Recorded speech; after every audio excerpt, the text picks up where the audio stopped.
तुम अगर कमजोर रहोगे तो तुम्हारा शोषण होगा। यह न्यूटन का चौथा नियम है। शिक्षा का पहला उद्देश्य है व्यक्ति के दिमाग को जिंदा करना, जिंदा। और एक जिंदा दिमाग का सबसे बड़ा लक्षण है क्यूरियोसिटी। मोटिवेशन मजदूरों के लिए होता है, राजाओं के लिए नहीं।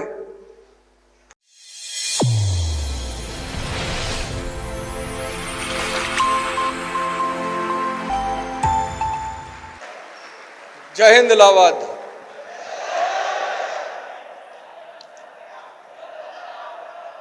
प्रयागराज, प्रयागराज, प्रयागराज। जय हिंद, प्रयागराज।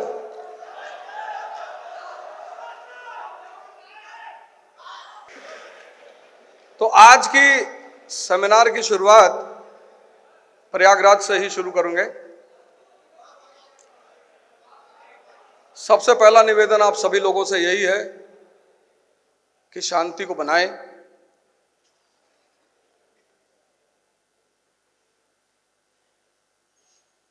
इस शहर का ऐतिहासिक से ज्यादा पौराणिक महत्व है। आज हम दो चीजों पर चर्चा करेंगे। एक तो सिविल सेवा की तैयारी को चर्चा करेंगे, एक सामान्य शिक्षा पद्धति पर चर्चा करेंगे।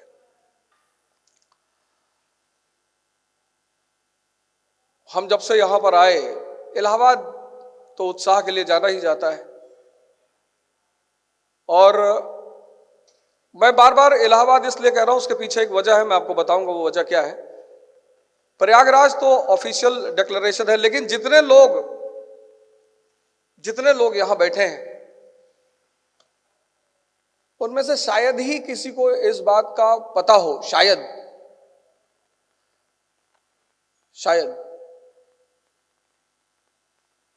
कि भारत के किस ग्रंथ में पहली बार प्रयागराज का उल्लेख है।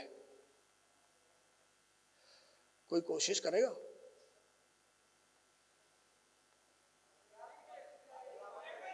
एक कर प्रयाग प्रशस्ति। बैठो। और इतना ऊपर बैठे हो, कुछ बोलोगे नहीं? सबको नीचे उतारेंगे अभी। नहीं सुनाएंगे तो है ही है।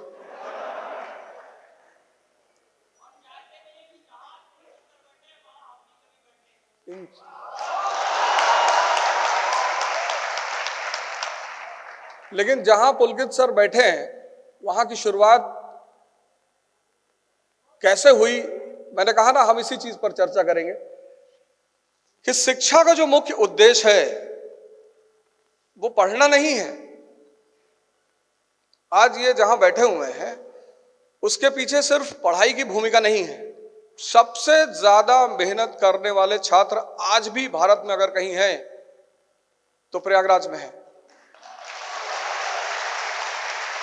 हमारे एक सीनियर है यहां से, जो अभी गोंडा के डीएम है, मिस्टर मार्कंडे शाही। हाँ, प्रतापगढ़ के रहे। वो बेसिकली देवरिया के रहने वाले हैं, लेकिन मैंने अपने छात्र जीवन काल में उतना मेहनत करने वाला और उतना कॉन्फिडेंट इंसान नहीं देखा।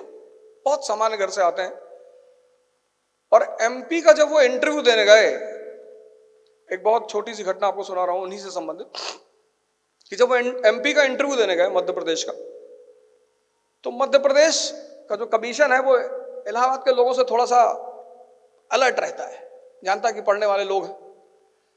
तो पहली बार कमीशन ने कहा कि जो बोर्ड मेंबर थे वहां पे, कि जब आप कुछ भी दोगे नंबर तुम्हें पता है हम कितना देंगे। और 5 नंबर देने के बावजूद चौथी रैंक थी, ये उनकी स्थिति थी। और हम जिस दौर में यहां पर रहे हैं, अब तो शायद रिजल्ट में बड़ी कमी आई, लेकिन मैं जिस दौर में प्रयाग में रहा हूं उस दौर में प्रयागराज को आईएस की फैक्ट्री कहा जाता था। आज भी आप पूरे हिंदुस्तान में अगर घूमें तो शायद ही कोई भारत का ऐसा राज्य होगा, शायद, जहां की ब्यूरोक्रेसी में इलाहाबाद से जुड़ा हुआ व्यक्ति ना हो। शायद वो जगह जिसको किसी जमाने में ऑक्सफोर्ड ऑफ द ईस्ट कहा गया,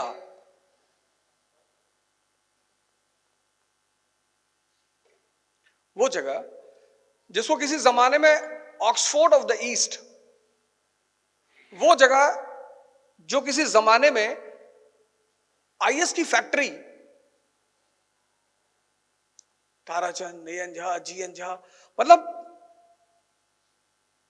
इतना रिजल्ट, इतनी संख्या होती थी रिजल्ट की कि मतलब फील ही नहीं होता था कि आईएएस कोई बहुत बड़ी चीज है।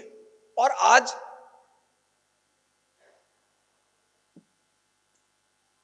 आज उस जगह की गरिमा में गिरावट आई।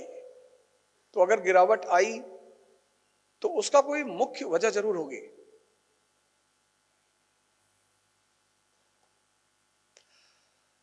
जापान दुनिया का एक ऐसा देश है, एकमात्र एशिया का, जहां सिर्फ 14 साल गुलामी रही, बस सिर्फ। भारत 100 साल, 1757 से 1857, 100 साल भारत को पता ही नहीं चला कि वो गुलाम है। और अगले 50 साल 1857 के बाद भारत के नेताओं को इस बात की जद्दोजहद करनी पड़ी कि वो लोगों को समझा सकें कि वो गुलाम है।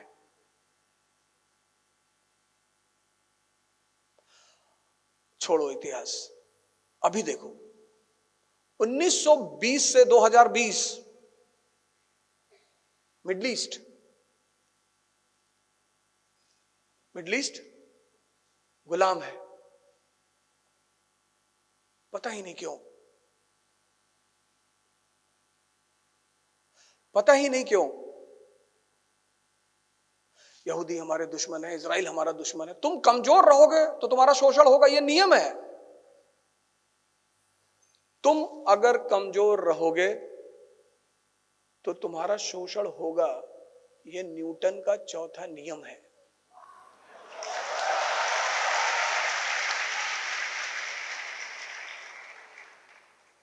बता नहीं पाए, हमसे कहा आवत भाई बता दीजिए, हमने कहा बता देंगे, टेंशन मत लो, एकदम से परेशान मत। ये न्यूटन का चौथा नियम है। यहां आप कमजोर हैं और सौभाग्य से अगर आप समृद्ध भी हैं। भारत को देखो, लगातार विदेशी आक्रमण का इतिहास, शक, कुषाण, हूण, मंगोल, मुगल, ईरानी, अफगानी और आज आतंकवादी अजमल कसाब। क्यों? समृद्ध, सोने की चिड़िया। अगर आपका महल जैसा घर है, महल जैसा, और दुनिया की सबसे महंगी महंगी कारें आपके पास हैं और आप 1000 करोड़ के मालिक हैं, लेकिन आपका घर, आपके घर के चारों तरफ झोपड़पट्टी, तो जिस दिन भी आप कमजोर पड़ेंगे वो झोपड़पट्टी के लोग आपके घर में कूदेंगे। नहीं? हाँ, भारत जब जब कमजोर पड़ा, मौर्य साम्राज्य का पतन हुआ, मौर्य साम्राज्य का पतन हुआ और अर्थव्यवस्था चरमोत्कर्ष पे, साम्राज्य का पतन, तो शक अंदर आए, कुषाण अंदर आए। ये भारत की स्थिति है। गुप्त साम्राज्य का पतन हुआ, हूण। राजपूत काल में भारत को देखने वाला ही कोई नहीं, महमूद आता था, लूटता था, चला जाता था। दूसरे को दोष देने का मतलब है अपनी कमियों से दूर भागना।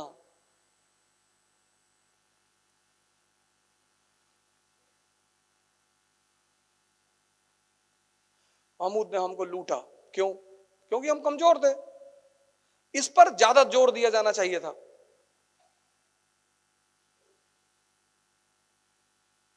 हमने उस पर ध्यान नहीं दिया। हमने किस पे ध्यान दिया? महमूद ने हमको लूटा, तो क्यों? तैमूर लेम 1398 क्यों? नादिर शाह 1739 क्यों? जब जब हम कमजोर हुए तब तब इन लोगों ने इस देश को लूटा। तो इस देश को किससे बचाना है? कमजोरी से। तो मैंने आपसे कहा कि दुनिया में एकमात्र देश है जो सिर्फ 14 साल गुलाम रहा, जापान। 1853 कॉमोडर पैरी, अमेरिका का नेवल ऑफिसर,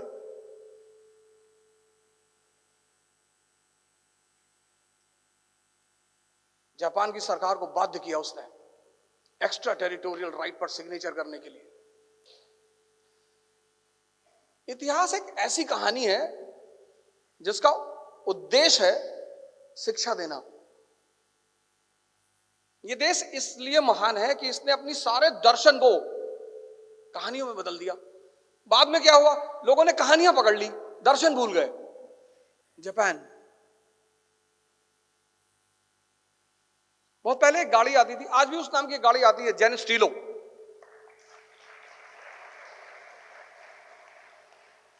जेन का मतलब है ध्यान। जेन शब्द जो है ना, ध्यान शब्द से बना है। जब ये ध्यान शब्द चाइना पहुंचा तो बना ध्यान, और जब ध्यान जापान पहुंचा तो बना जेन। 1853 ने जब जापान ने उस संधि पर दस्तखत किया, सबसे पहले उनके मन में विचार आया कि हम गुलाम क्यों?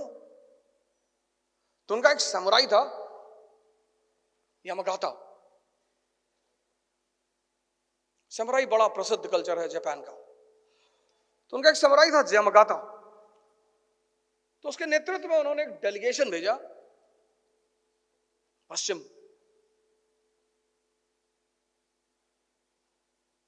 कहा जाओ पता करके आओ कि हम क्यों हारे। वो डेलीगेशन 14 साल पश्चिम के देशों में घूमा। 14 साल। 14 साल बाद जब वो जापान वापस आया डेलीगेशन, तो उसने कहा सर हमारे और उनके बीच में 3 अंतर हैं। बोले पहला, बोले आर्थिक संरचना, इकोनॉमिक स्ट्रक्चर। उनके पास एक आधुनिक इकोनॉमिक स्ट्रक्चर है जिसके 2 आधार स्तंभ है, कैपिटलिज्म और इंडस्ट्रियल रेवोल्यूशन। बोले अच्छा, दूसरा? बोले सर पॉलिटिकल स्ट्रक्चर, उसके भी 2 आधार स्तंभ है, पार्लियामेंट और मैन मेड कॉन्स्टिट्यूशन। बोले तीसरा? बोले सर तीसरा वाला तो सबसे बड़ा है सर, उसके बिना तो कुछ संभव ही नहीं।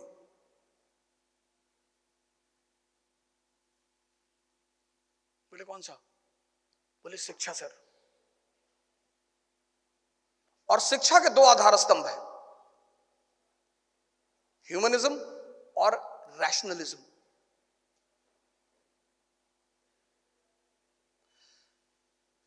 किसी भी देश, किसी भी समाज,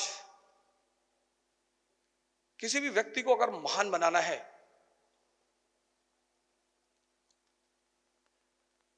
तो उसकी शिक्षा पद्धति पर सबसे ज्यादा ध्यान देना चाहिए। मैं नहीं कहता, ये बात कहते हैं डॉक्टर BR अंबेडकर। उनका एक बड़ा प्यारा कथन है कि शिक्षा शेरनी का दूध है, ज्ञान। जो उसे पी लेता है ना, वो दहाड़ना शुरू कर देता है। अगर जापान 14 साल तक, अब इस कहानी को सुनाने के पीछे वजह क्या है कि जहां भी कमजोरी है ना, वहां पे सबसे पहला काम है स्वमूल्यांकन, सेल्फ इंट्रोस्पेक्शन। तो अब जापान से हम सीधे प्रयागराज पे आएंगे कि जब इतनी मेहनत करते हैं यहां के लड़के, इतनी मेहनत,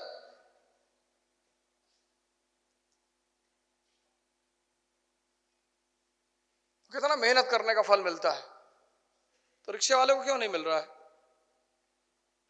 जब इतनी मेहनत यहां के लोग करते हैं, यहां के स्टूडेंट करते हैं, यहां के प्रतिस्पर्धी करते हैं, तो रिजल्ट क्यों नहीं आ रहा? उसके पीछे पढ़ाई जिम्मेदार नहीं है।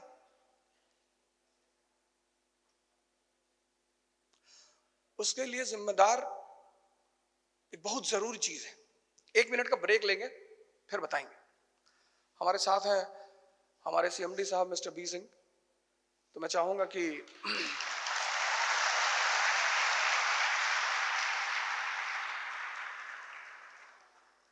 जबरदस्ती हम लोग लाए पकड़ के कि सर आपको चलना ही पड़ेगा।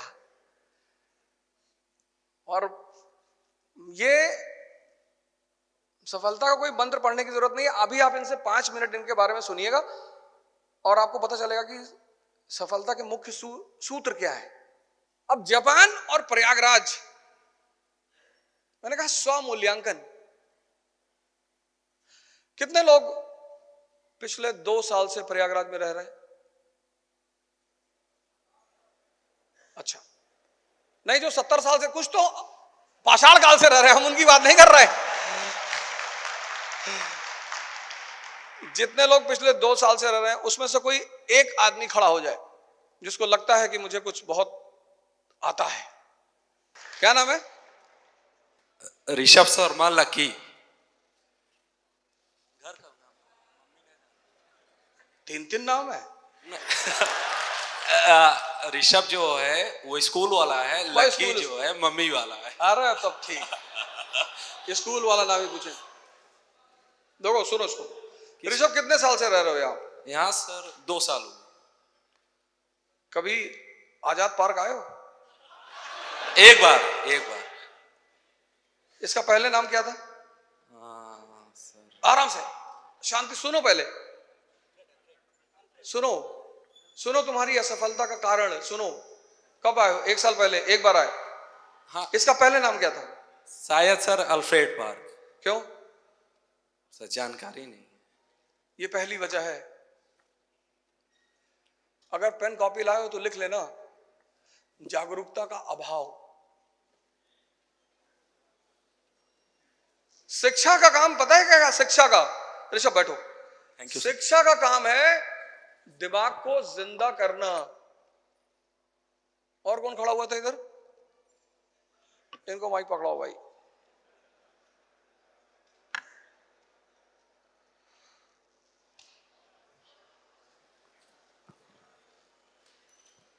क्या नाम है?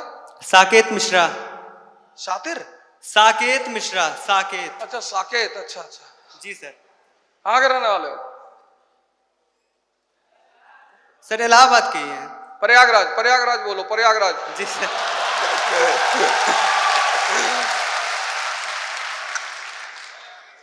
जी सर, प्रयागराज के। चलो अच्छा है। प्रयागराज में कहाँ रहते हो? सर प्रयागराज में कटरा में। घर है तुम्हारा? नहीं सर, हॉस्टल में। कौन सा?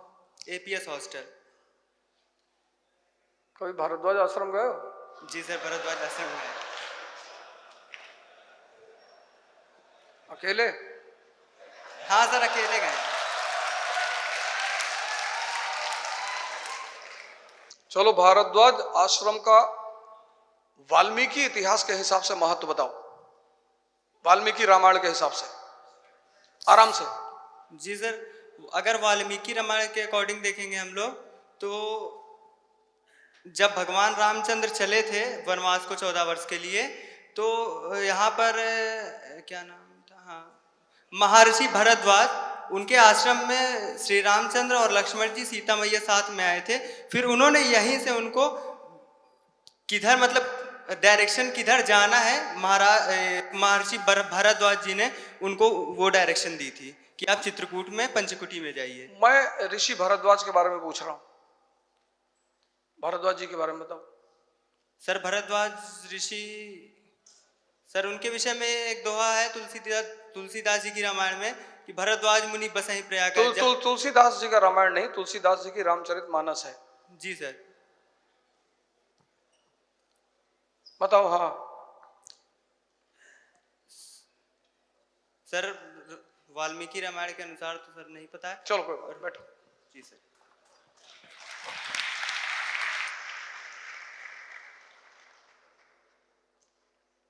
अठारह 1870 में ऋषभ, बैठो, 1870 में प्रिंस अल्फ्रेड हिंदुस्तान आए थे, रानी विक्टोरिया के बेटे थे। उनके सम्मान में इसका नाम पड़ा था अल्फ्रेड पार्क।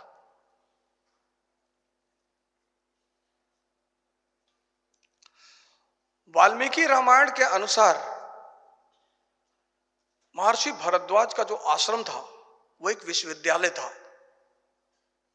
भगवान राम जो तुम कह रहे हो वो सिर्फ रास्ता, तुमने कहा ना उन्होंने भगवान राम को रास्ता दिखाया, डायरेक्शन। तुमने इस बात को पता करने की कोशिश नहीं की कौन सा डायरेक्शन। तुमने वहां क्वेश्चन मार्क नहीं लगाया। तुमने ये जानने की कोशिश नहीं की कि महर्षि भारद्वाज के पास ही क्यों। विश्वविद्यालय था, उसके वो चांसलर थे।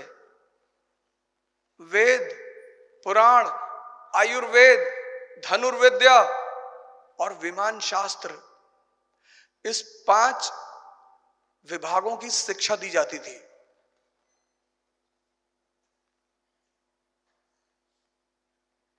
शिक्षा का एक महानतम केंद्र था।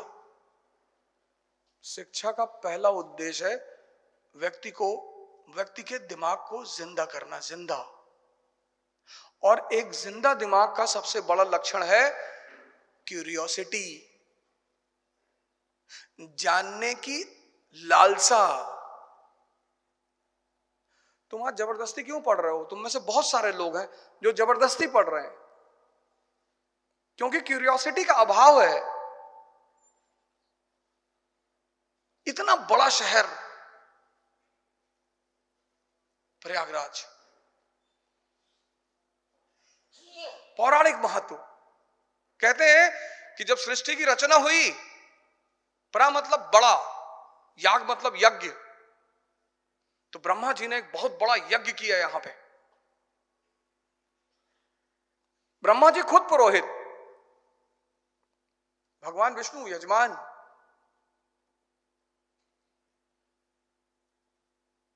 कुंभ की परंपरा, करोड़ों लोग आते हैं। ये आज से शिक्षा का केंद्र नहीं है। ये आज से शिक्षा का केंद्र नहीं है। ये एक बहुत बड़ी कमी है अब प्रयागराज के छात्रों की, जागरूकता का अभाव। तुम्हारी ये बहुत बड़ी कमी है। तुम कितना भी मेहनत करो, कितनी भी, तुम जानना नहीं चाहते हो। और जब तुम कोई चीज जानना नहीं चाहते हो तो समझ में क्यों आएगी? और जब समझ में नहीं आएगी तो व्यक्त कैसे करोगे? अभिव्यक्ति किसकी है? समझ की। अभिव्यक्ति रटने की नहीं होती। जिस देश में सबसे ज्यादा युवा हो और वो भी सबसे ज्यादा शिक्षित, वो देश जातिवाद का शिकार हो जाए, संप्रदायवाद का शिकार हो जाए, असंभव, असंभव।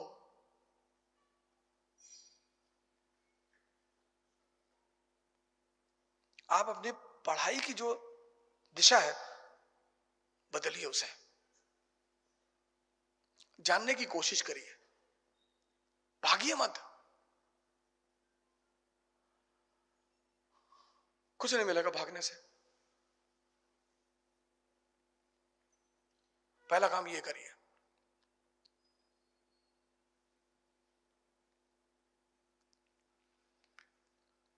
कुछ होगा ही नहीं भागने से। और कहीं भी पढ़ोगे, कहीं भी, प्रयागराज में, दिल्ली में, न्यूयॉर्क में, मंगल पे,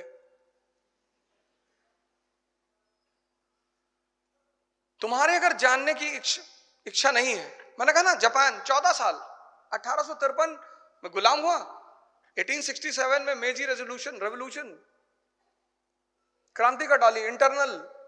दुनिया का एकमात्र देश है जहां पे क्रांति नहीं हुई, जैसे फ्रांस की क्रांति, रूस की क्रांति, ऐसी कोई क्रांति नहीं हुई और वो देश आधुनिक पथ पे चल रहा है। भारत भी एक देश है।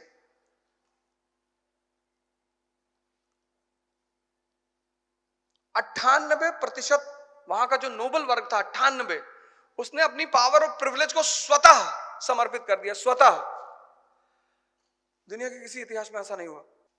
दूसरा, पहले तो जागरूकता, दूसरा युवा जो अवस्था है ये संघर्ष के लिए है।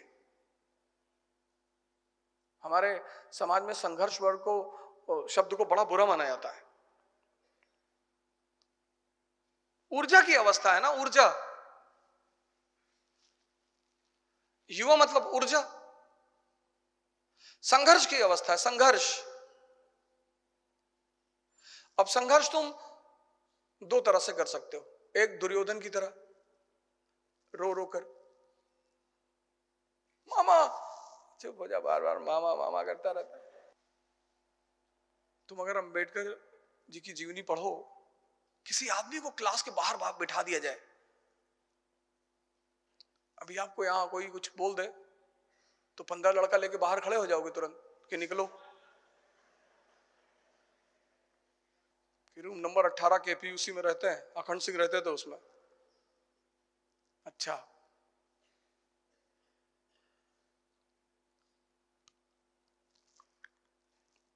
लेकिन गोल के प्रति जो कमिटमेंट है और संघर्ष की जो लालसा है,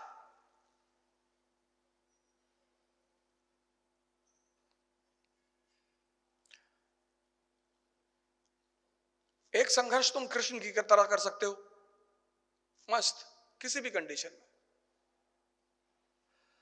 उस स्थिति को पाना ही तपस्या है। हम सब तो मिडिल क्लास के हैं, ज्यादातर लोग, मैं तो मिडिल क्लास से हूं, आप में से भी बहुत ज्यादा लोग मिडिल क्लास के होंगे। राम तो राजा के घर गए हैं, लेकिन 14 साल संघर्ष कर रहे हैं ना। ये नियम है,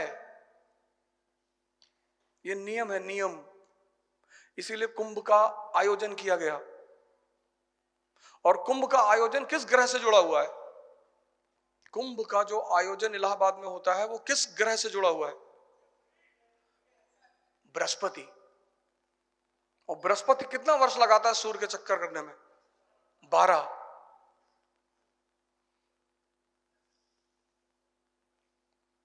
और इस प्रथा की शुरुआत की आदिगुरु शंकराचार्य ने, ज्ञान की धारा की शुरुआत। तुम संघर्ष से इतने निराश हो, इतने परेशान, इतने इंपेशेंट, इसलिए यहां चंद्रशेखर आजाद की प्रतिमा लगाई गई। उसके पीछे जो मुख्य उद्देश्य था ये था कि युवाओं को एक संदेश मिलेगा कि युद्ध तो जीवन का एक हिस्सा है, लड़ेंगे। तुम निराश हो, और प्रतिमा भी बेअंदाज होकर लगाई गई, मुझ पे हाथ रखे हुए, कि अगर कभी भी किसी को, इसीलिए तो भारत में मूर्ति पूजा का उद्देश्य क्या था? कि आप स्ट्रगल कर रहे हैं, आपके पीछे जितने महान लोग हैं सबने किया है। गांधी ने किया, अंबेडकर ने किया, किसने नहीं किया? आपने किसी एक की फोटो लगा ली अपने मेज पर, तो जब भी, चूंकि हम सब मानव हैं, तो जब भी निराशा का कोई एक भाव आया तो हमने 5 मिनट बैठकर उस मूर्ति को देख लिया। और अगर आपने उस व्यक्ति की जीवनी पढ़ रखी है तो उस व्यक्ति की पूरी कहानी आपके दिमाग में एक बार रिवाउंड कर गई। इसलिए जब आप मूवी देखेंगे तो जो अंतिम सीन होती है उसमें जो नायक है वो फ्लैशबैक में जाता है कि पापा को गोली लग रही, मम्मी भाग रही है, घोड़ा चिल्ला रहा है, तब वो मारता है विलन को, क्योंकि वो फ्लैशबैक जो है वो उसको उत्तेजना देता है। तुमने जीवनियां पढ़ना छोड़ दी, तभी तो तुम मोटिवेशन पे डिपेंड हो। मोटिवेशन मजदूरों के लिए होता है, राजाओं के लिए नहीं। अखंडानंद त्रिपाठी को कौन मोटिवेशन देगा?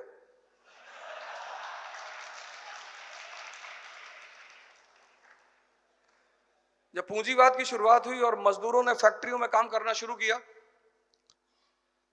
राजा मतलब जिसके अंदर मोटिवेशन जन्म से है कि कब्जा कर लेंगे, और मजदूर, तो जब पूंजीवाद की शुरुआत हुई तो मजदूर निराश हो जाते थे कि कितना काम करें, कितना।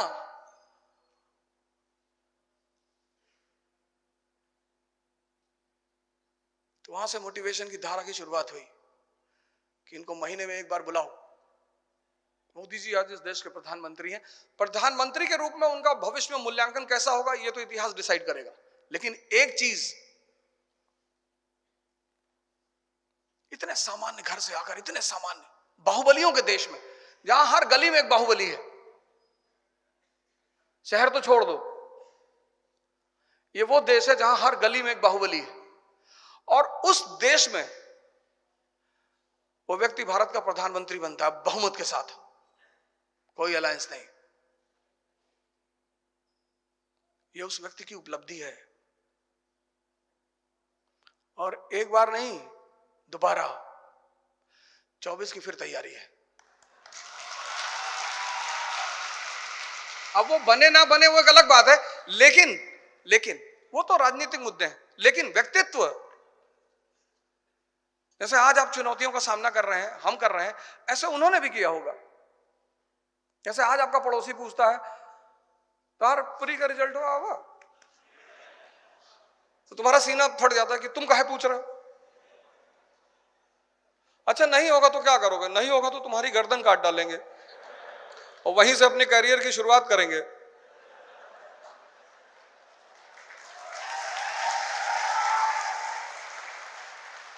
ऐसा कहना नहीं है, नहीं तो रिकॉर्ड कर लेगा। ऐसा सोच के मुस्कुराना है।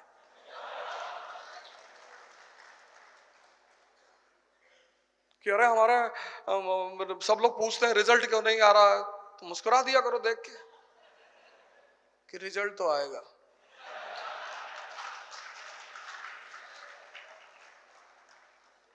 तुम शिशुपाल वध देखो महाभारत में, कृष्ण तुमको मुस्कुराते हुए नजर आएंगे।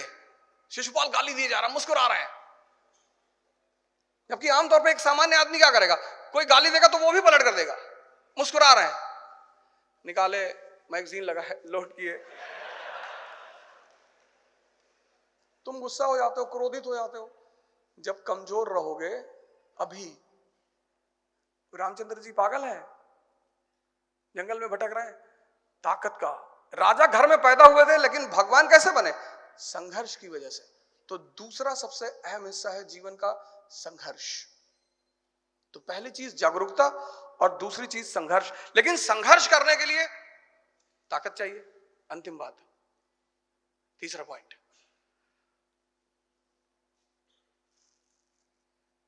पहली दोनों बातें क्लियर हुई।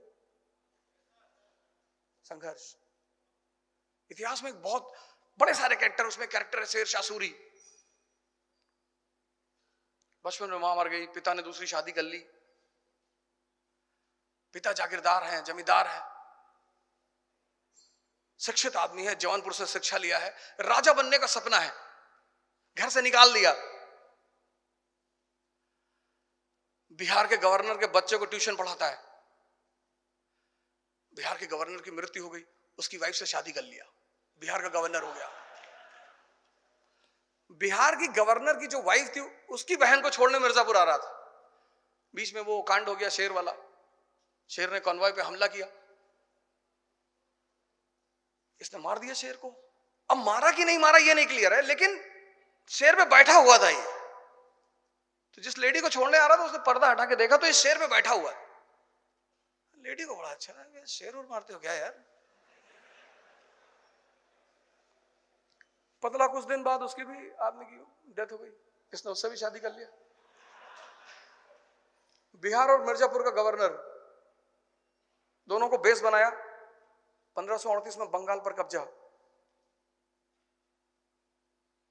इसके दोस्त ने इसको सलाह दिया कि आप राजा की उपाधि ले लो। कहा नहीं, राजा की उपाधि दिल्ली की गद्दी पर बैठकर ही लेंगे। तुम में से बहुत सारे लोग उतने संघर्ष से कभी नहीं गुजरोगे। संघर्ष होता किससे? 1538 बंगाल पर कब्जा, तब हुमायूं को पता चलता है कि हम खतरे में हैं। हुमायूं सेना उना लेके बंगाल पहुंचता, उसको हुमायूं की कमजोरी पता है ना, बंगाल में अफीम सजा दिया, अच्छे अच्छे डांसर सजा दिए, और बंगाल से बाहर हुमायूं बंगाल पहुंचा, उसने देखा अफीम, उसने बंगाल का नया नाम रखा जन्नताबाद। हुमायूं 10 महीने बंगाल में पड़ा हुआ है, शेरशाह तैयारी कर रहा है। हुमायूं का भाई है हिंदाल, लेटर पे लेटर भेज रहा है कि भैया 5 जून को प्री है, भैया भैया प्री है, कहा हम देख लेंगे।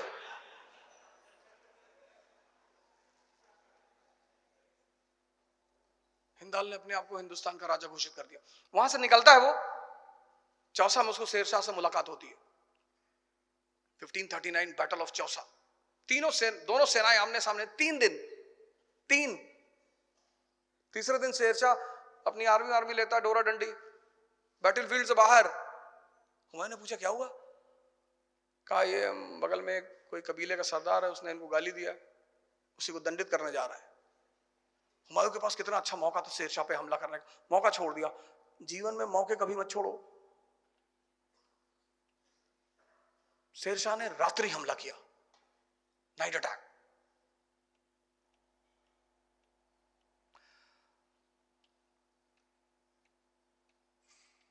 पूंजीवाद जब से इस देश में आया तो उसने देश के पैमाने बदल दिए कि जीवन का मतलब आराम करना, वो तो हरामखोरी है।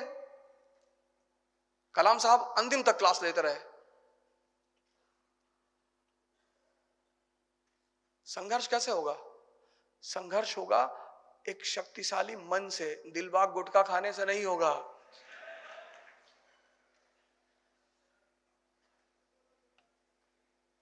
इलाहाबाद में रहते हो तुम, प्रयागराज में, जहां भगवान राम को दीक्षा मिली, उनकी पत्नी को एक साड़ी गिफ्ट किया। जिस धरती पर राम को दीक्षा मिली भगवान बनने की, 14 साल तपस्या किया। तुम्हारा उद्देश्य अगर तुम्हारा नशा नहीं है तो तुम खत्म हो। नशा बहुत जरूरी है, लेकिन तुम्हारा उद्देश्य, इसीलिए इस जमीन पर पढ़ने के लिए,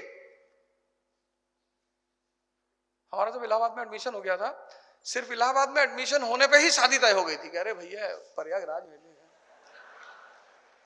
लोग मानने लगे थे कि कलेक्टर भैया।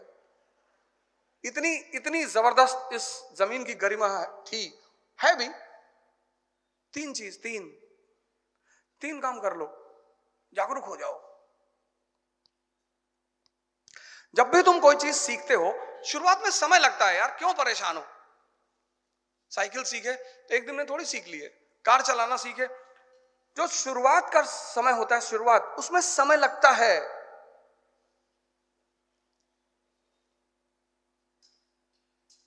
इसको जिंदा करो। पहला काम ये करो, संघर्ष करो और साधना करो, ध्यान करो, योग। जब तक तुम अपने इस मन को, ताकत को नहीं बढ़ाओगे, संघर्ष नहीं कर पाओगे।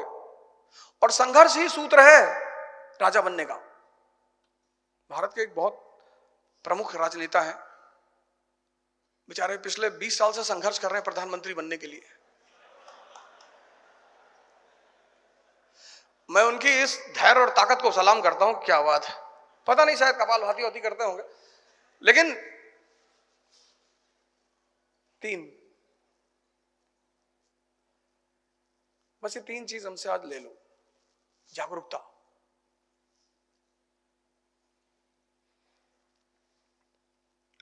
अगर तुम किसी भी विषय को पढ़ रहे हो, जैसे तुमने फंडामेंटल राइट खत्म किया चैप्टर, तो खत्म करने का मतलब यह है तुम तथ्य भूल जाओगे। हम भी जब क्लास लेते जाते हैं तो तथ्यों को देखकर ही जाते हैं। कई बार ऐसा हुआ कि क्लास में लड़कों ने तथ्य पूछ लिया, नहीं आता तो बोले यार कल पता करके बताएंगे। तथ्य तो व्यक्ति भूलता ही है, कॉन्सेप्ट।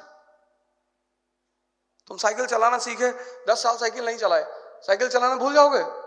नहीं। जागरूक होकर पढ़ो, जागरूक होकर। संघर्ष जीवन है, कुछ नहीं मिलेगा, लेकिन संघर्ष करने के लिए साधना करनी पड़ेगी। और साधना मतलब ध्यान। संतों का देश है।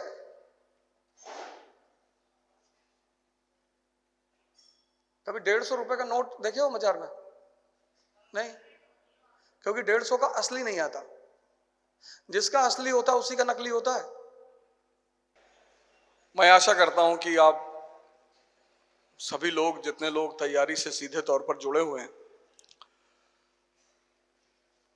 उन लोगों ने इस सेमिनार की जो विशेष तत्व रहे उससे लाभ लेने का कुछ ना कुछ प्रयास किया होगा। अब बात तो कयामत तक चलेगी।